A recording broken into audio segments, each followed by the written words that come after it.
Chatting with Simon Thompson. He's a digital media expert and founder of Podseeker.co. And anyone that knows me knows that I totally geek out on software and apps and tools. And so saw Podseeker and went, Simon, you have to come chat with me on Leverage Your Podcast Show. And yeah, it's such an interesting topic, Simon, about podcast influencer marketing. Because as soon as you think influencer marketing, of course, you think of Instagram and like TikTok and like YouTube, and that's it, right? So for those that are kind of like stuck in that space, what would you say podcast influencer marketing is? And first of all, welcome and hi. Thank you very much for having me, Lindsay. Yeah, super excited to be here.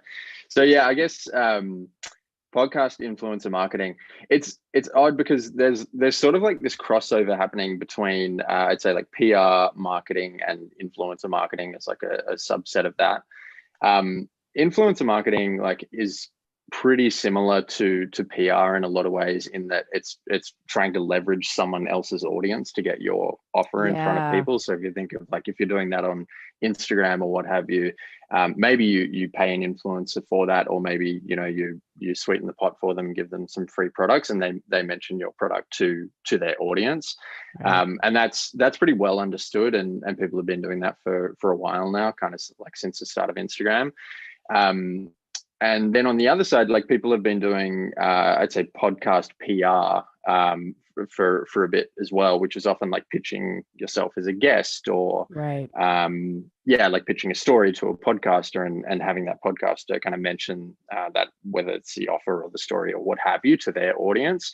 And so podcast influencer marketing is sort of like a combination of those two, where it's like, rather than just pitching a guest spot, maybe it's like, I'd like to pay for a paid promotion within this podcast. So it's like a sort of like an advertisement, but it might be a bit more like in depth and a bit more like integrated into the show, much like how an Instagram influencer might mention a product. Yeah, it's sort of like integrated into the content that they create. So yeah, that's how I'd kind of define it.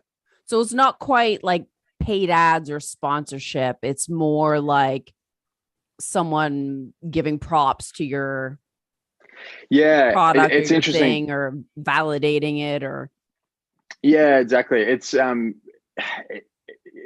because there is a crossover with paid ads. I mean, you could think of it like a paid ad in the same way that you could think of like an Instagram influencer as a paid ad, because you're paying them to promote your stuff.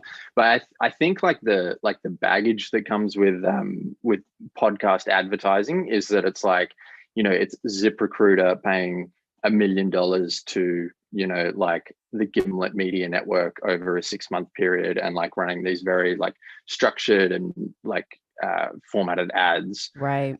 Whereas podcast influencer marketing, I think, has more connotations of it's for, like perhaps niche products towards niche audiences, where the ad format is kind of a bit more flexible, rather than just like there is a 30-second spot at the front and that's it. It might be a bit more organic, where the podcaster kind of mentions it throughout the podcast in a place where it's going to be relevant and most helpful to the audience. That makes sense. And to me, it's like when I hear podcast influencer marketing, to me, I'm kind of like, okay, I'm an entrepreneur, but if I guessed it on a high profile show, I'm tapping into their audience as they're the influencer. So like, am I right in that thinking as well? Yeah. So again, you could think of that as like podcast influencer marketing. I think traditionally, like that kind of thing has typically been called podcast PR, but like the term you use is sort of like there will be disagreement there, but it's all trying to achieve the same goal of like trying to leverage someone else's audience to get your offer or your story in front of those people. That makes sense. So there are a lot of similarities. I know. And there's like a lot of crossovers and gray area, and it all gets kind of muddied together. So for someone like all the podcasters that are out there that are freshly launched, been running for a year, 5 years, whatever, is there like a certain type of podcast that can take advantage of this strategy? And like, who's it right for and who's it not right for? Yeah, so for the podcasters themselves, so if they would like to, have people come on to their show or promote offers on their own shows, it I mean it's fairly broad in terms of like who can leverage it the most. I tend to see a lot of like health podcasts leveraging this the most for whatever reason that might be. I don't know, it might just be like an audience that kind of lends itself well to the promotion of certain types of products. I'm Yeah, not sure, but I don't think there's anything really like specifically preventing any kind of like industry or anything like that. I fair mean, if enough. there's a good offer that can be put in front of an audience, then it can be a workable channel.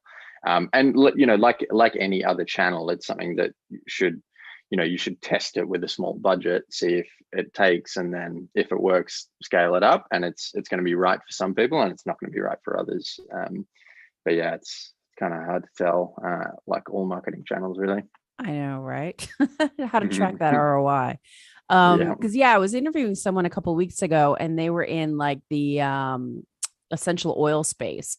And she Hmm. had a podcast and then was, talking about products and stuff like that. And um I guess she had affiliate links for the stuff and made a ton of money.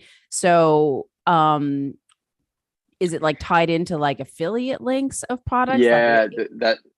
that's a really good point. I think like that space in particular, like the health and wellness space, like it's just sort of I don't know. It seems to be a more marketing minded audience, like group of podcasters as well as Yeah, people promoting the products. And yeah, there is like a lot of affiliate activity already happening. And yeah, I think there's just more of a mindset of yeah, like how can we work together to like yeah. put offers in front of the audience and make it most relevant for my audience. And yeah, so I think there's something going on there for sure. Yeah.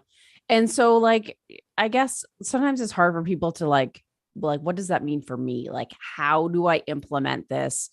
What does it mean? Um like what advice would you give to someone that was like a newbie saying, "Hey, I would love to tap into influencers to grow my podcast, obviously my revenue, my list, whatever." Mhm. Um like where do you start?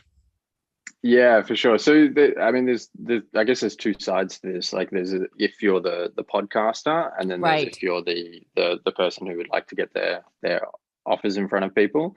If you're the person who'd like to get your offers in front of people, which by the way, they could be the same person, like because podcasters often like run a business as well, and Yeah. and the podcast is like a marketing channel for that business. So it can go both ways. So if you're the person who would like to work with other podcasts to promote your offer, I sort of have like this 5-step framework that you can go through, Perfect. so I can just kind of like breeze through that, I Yeah, suppose. absolutely. But the first thing you need to understand is like what is your goal, like whether it's going to be am I looking for like directly sales on this, or am I looking to just build credibility, build like awareness of who I am and who my brand is, and things like that.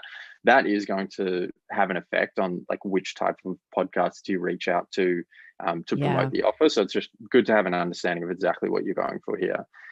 Um, the second thing that you're going to need is podcast data, and this is essentially like why I built the app that I now run, which is Mm, podseeker.co. Because if you've ever tried to like search for podcasts that are out there, there's not that many good ways to do it. Like if let's say I have a health product and I want to find health related podcasts to promote that product. Usually what you would do is, and I've kind of had this experience before, like you type into Google like top health podcasts or best health hmm. podcasts, and you get 10 articles on the first page of Google that all mention the same podcasts that are like the big podcasts in the space. And that can be somewhat helpful if like those are the podcasts that you want to go out after. But like there's this long tail of like thousands of other health Totally. podcasts that could be far more relevant. And then the other method that you might use is just like search through iTunes for things like health podcasts or what have Right. you. But the limitation there is you can only search for keywords, and then you don't Right. really have any other information on the podcast. Like how many people might listen to this podcast, how much might it cost to advertise on this podcast, and like what frequency do they release episodes, and do they accept interviews, and what are their social media links and stuff like that. So Podseeker can help with that, which is, you know, why I created it. But I mean, there are other methods to get that data, but yeah, the next thing It takes a long time. Yeah. And Yeah. sometimes it's sure. like a shot in the dark. Like if I pitch Yeah. myself to be on their podcast, like, or work with them or whatever it may be, like, is their audience what I'm looking for? Like, do they have a big audience? How long have they been doing it for? Like, you know, you really have to do a lot of R&D to kind of figure out and do like your due diligence before you know, look into it further and call them or whatever. Yeah, exactly. So, yeah, that again, that's like why I created the thing Perfect. to Yeah. And we'll just chat like, just in case anyone's curious. We will be touching upon what Podseeker is and what it does. I had a peek of it in myself, so can share as well. Anyways, go ahead. awesome. Yeah, cool. So that's number two. So you need like podcasts to reach out Yeah. to put that in the simplest terms possible. The third thing that you're going to need is an offer for that podcaster, because Makes like sense. the podcaster doesn't necessarily, you know, they may not know you, and like why would they promote your stuff to their audience? Like that's kind of like a big step for them. So you need to, you know, sweeten the pot for them. That could just be cash. It could be like free products. It could be like, I'll promote you on my podcast if I have my own podcast. So there's a few things that you can do there. Number four is a format for that spot. Like I said, that, you know, like podcast advertising tends to be like these 30-second spots, and that's sort of about it. Whereas with podcast influencer marketing, although like I said, there are some similarities, you have a lot more flexibility in what you do. So it might be a 30-second spot that's like pre-recorded and just inserted into their podcast, or it might be something that the host reads that's, you know, scripted, or it might be something that's completely unscripted, or it might just be, you know, I'll casually comment on this product throughout the podcast because I think it's going to be helpful for my audience. Anyway, you obviously don't want to like do anything too like shady or manipulative, or like make it seem like you're just like selling products and stuff. Like it's obviously going to be helpful for the audience. Thank you for that. Yeah. But yeah, if it's going to be helpful for the audience and it's like a win-win-win, then I know. Yeah, and product reviews to me, like I love that, because I want to know what people, you know, what they've experienced and if they like it and that kind of thing. Everyone loves product reviews. Yeah, for sure. So yeah, that's like another thing that I really like about podcast influencer marketing, is that there's just a lot more like flexibility in terms of how you can promote those offers.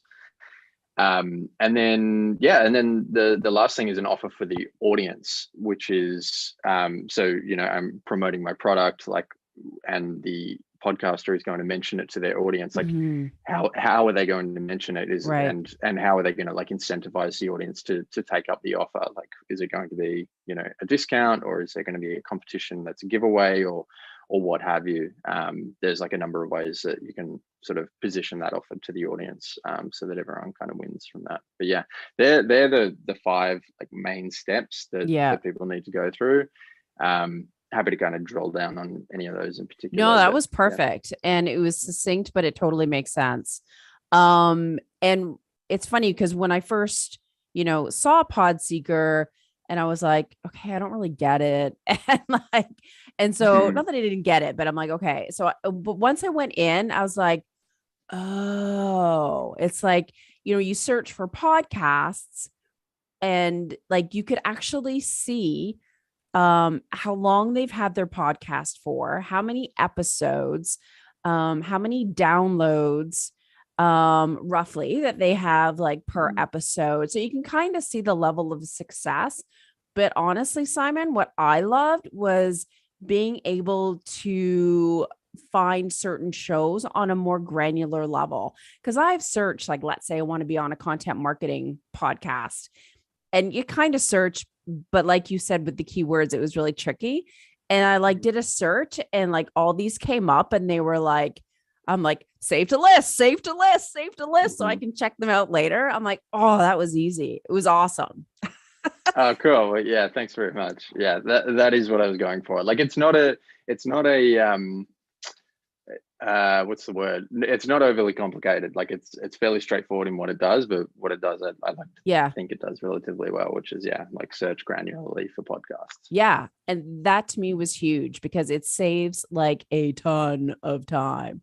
So I've been in it, but for the listeners that aren't quite picturing what I'm picturing, obviously, can you kind of explain like what it is and its features and how it'll help them? Yeah, sure. So yeah, I think the simplest way to think of it is like a granular search engine for podcasts. So if you think of like if you were to go to like a Google search bar, you could type in a keyword and let's say like health. I put in a keyword like health and wellness or something like that. But then I could also drop down advanced filters and say, well, yeah, I want the health and wellness podcast, but there's 10,000 of them.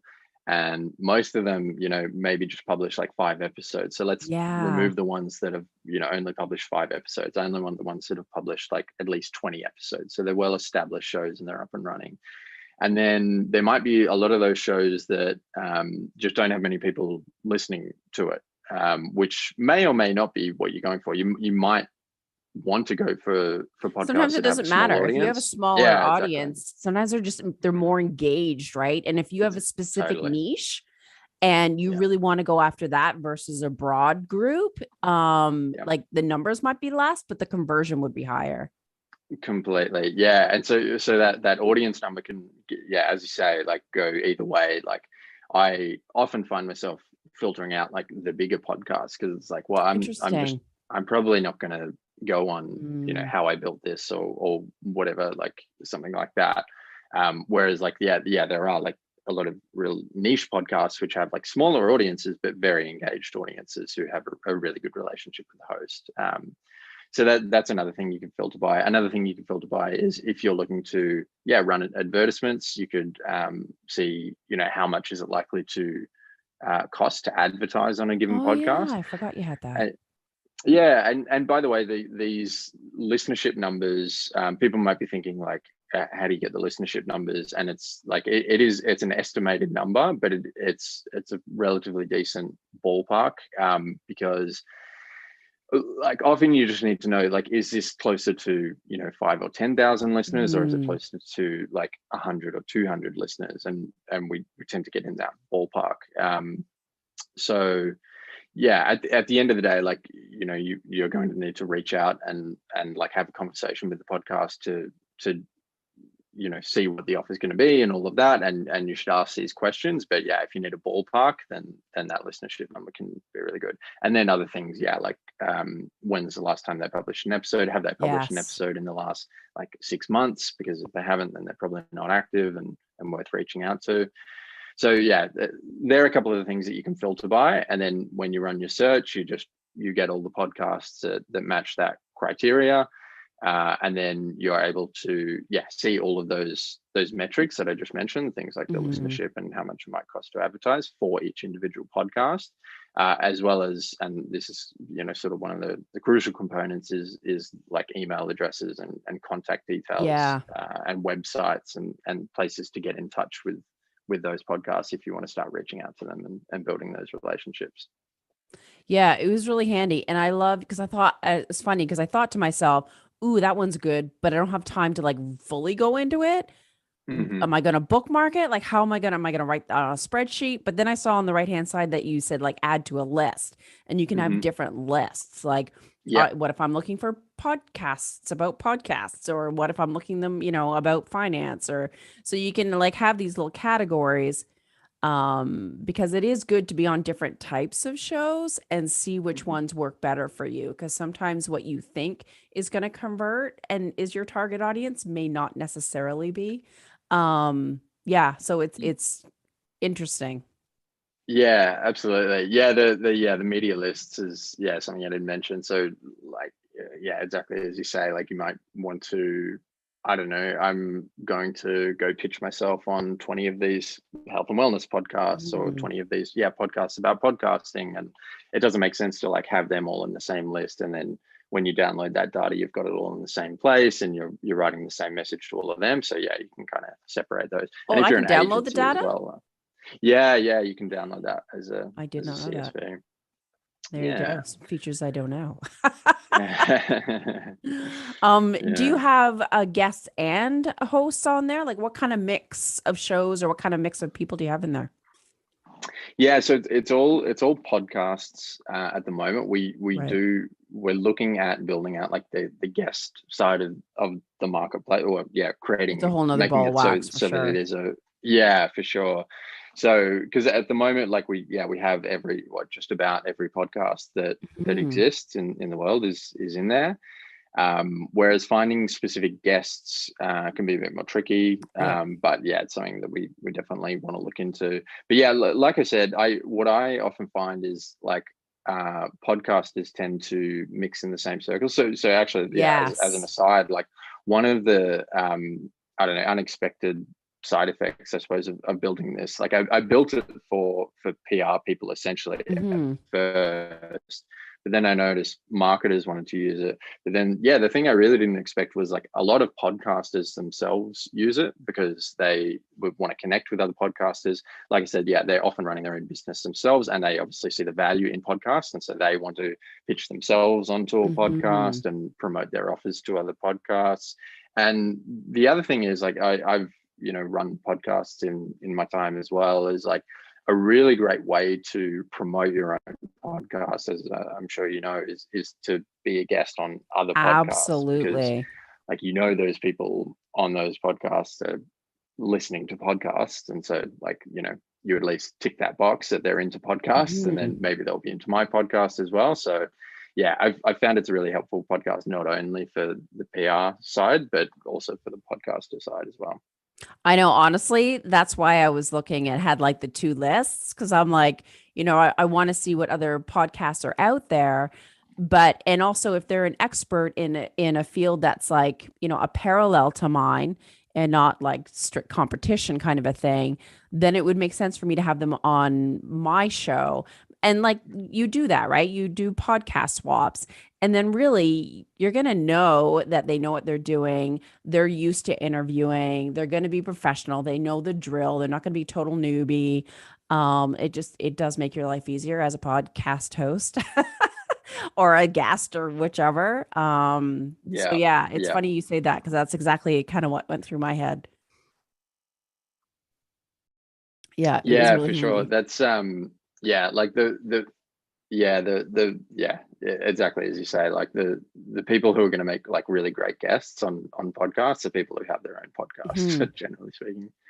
So yeah, If we do say so yeah, ourselves. That's awesome. yeah. What's next for Podseeker? Have you got anything coming up or anything new? Any plans? Yeah, so yeah, the big thing is building out that like the other side of the marketplace. So getting like a guest Yeah, marketplace in there. cool. That's going to be like the big project moving into this year. The other thing will be not so much adding new features, but sort of like refining a lot of the features that we have. Mm, I mean, there will be some new features like we're looking to add like social media numbers. So if I have like a podcast and then that podcast has a social media handle associated to it, right. like how many followers, like let's say it's a Twitter handle, how many followers does the Twitter handle have? Oh, And then I could say, okay, well, the podcast has whatever, 100 listeners per episode, but like their Twitter following is like 2 right. million or something like that, and so that might be kind of relevant over there. So that's another thing, more like social media data. We want to refine the listenership algorithm because, like I said, it gets you a pretty good ballpark, but we can always do better with that. So we're working on that. But yeah, definitely the main project is getting guests to Nice. come on, and so podcasters can That's a say, big I need a job. guest. I need, yeah, yeah, totally. Yeah, because there's no like there's already a directory of podcasts that I can be like, okay, iTunes, like I can bring all that in and then add some more data. There's not really a directory of like No. guests. I mean, there are a few, but like they're gated and they're incomplete. Yeah, so it's a big project. Awesome. And the great thing about it is that people can have a free trial to check it out. I know I loved it right away. Where can they go to grab their free trial and kind of check out all the features and see what it's all about? Yeah, for sure. So if you just go to podseeker.co, you'll be able to jump into the free trial, 7 days. You can cancel at any time and see if it's for you. And if it is, then it's just a monthly recurring subscription. No locking contracts, anything like that. No, it's perfect. Yeah. I know I'm using it. I've got my little lists sorted out. Thanks for coming on and sharing about podcast influencer marketing and, helping other podcasters, take it to the next level and grow it. Yeah, you bet. Thanks so much for having me, Lindsay. I really enjoyed it. And look forward to keeping in touch. Go on.